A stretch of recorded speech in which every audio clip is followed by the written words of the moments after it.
I came across this surprising fact when I was watching one of Alex Hormozi's videos about the education system. This one is shrinking by 6% per year.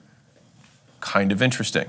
These are 5 alternative education tools that gave me a personalized education without the $35,000 debt tagged along with it. It's working for me now, and I hope it works for you. But first, let me go grab some tea.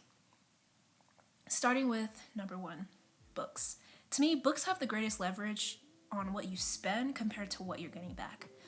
Where else can you spend $25 and potentially learn something that makes you $10,000, $20,000, heck, an extra $1,000? Or you pay $10 for a book and you learn something that helps you better your health or better your current relationships. And for me, that's exactly what I see with books. An area that I felt I needed to grow in as fast as possible was personal finance.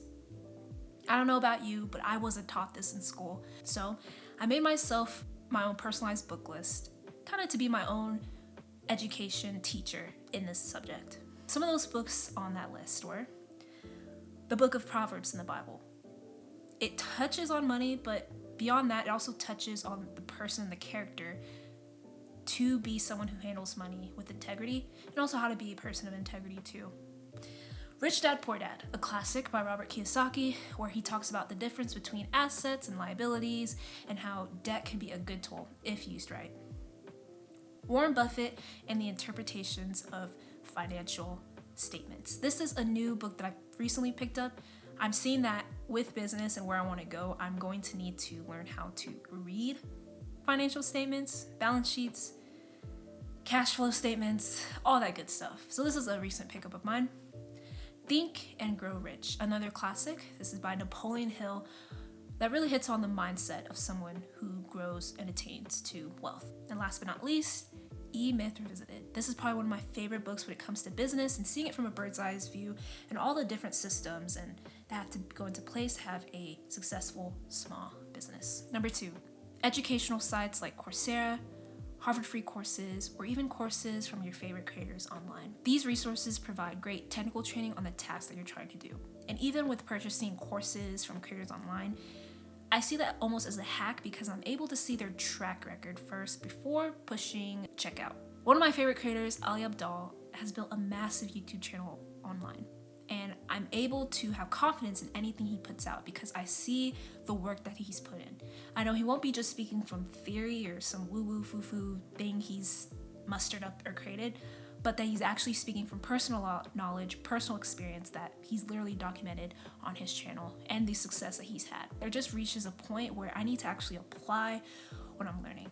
And this is where number 3 comes in, apprenticeships and jobs. Where else can you get paid to learn something relative to the job? Crazy enough, I landed an apprenticeship with one of the most successful real estate investors online, Brandon Turner. So he posted a story one day online that his company was looking to hire people who would handle the phones and vet investors and set appointments with them to be closed on a fund that he was doing at the time. And looking at this at face value, I was like, what's the worst that could happen? I don't get the job, or I do get the job and I don't learn anything. But the best that could happen is I actually learned something that I can take and apply to my own life, to my own business. Long story short, I did end up getting that job. And while I was taking phone calls, on the back end, I was able to see how he systemized everything from us tracking the leads that came in through ads that he did online, the questions and the scripting that he gave us to talk to these people, all the way to setting up these appointments. I was able to see the different systems and kind of see how he thought about getting that lead all the way to getting them closed with an appointment. And from that, I was able to take away the thought that I really need to systematize my rental. While I won't be here forever, I do want to have it running in the background, making me a couple X amount of dollars per month. But that won't happen without me having systems in place, because if I don't, it's going to be me doing everything, and it's just going to take up my time and cause me headache. So that was something that I've learned from him, and that experience was great. And getting to learn under one of my mentors from afar and someone I look up to in the industry has been great. Number 5 is something I would have never thought was important as it is, but the older I'm getting, the more I'm understanding, And that's having relationships, especially with smarter people that have gone where I want to go, that have avoided all the obstacles and overcame so much stuff while on their journey. Having these kind of people in my circle and people that I can learn from is probably the most underrated thing ever, area. And just having a conversation with them.